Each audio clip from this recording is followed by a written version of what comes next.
Good afternoon. First, I must address the recovery of the body of Itai Savirsky a few hours ago, who was kidnapped by Hamas terrorists on October 7 and died in captivity.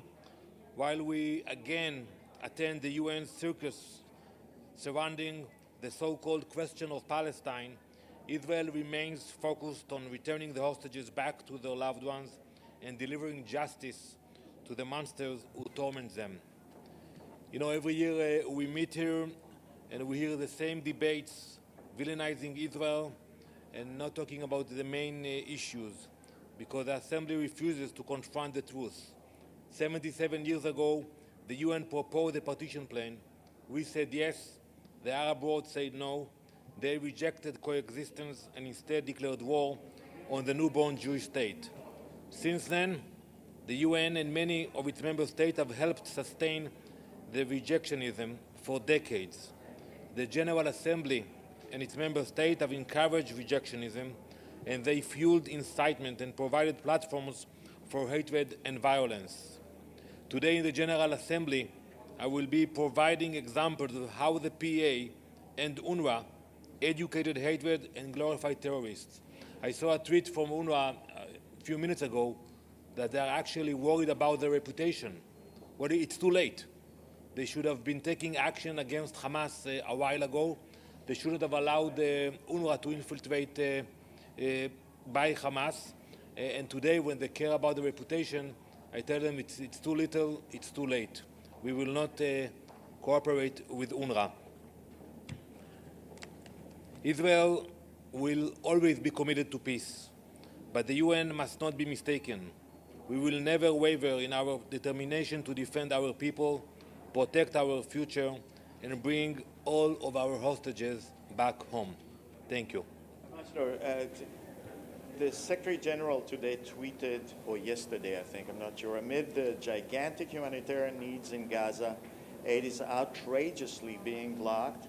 The nightmare is not a crisis of logistics, it's a crisis of political will and of respect for fundamental principles of international law. Do you think the problem is logistics, or is it the problem of political will? And I believe he meant on behalf of Well, Israel. I saw that tweet of the Secretary General yesterday, I believe, and I think what is outrageous that we have 100 hostages in the hands of Hamas.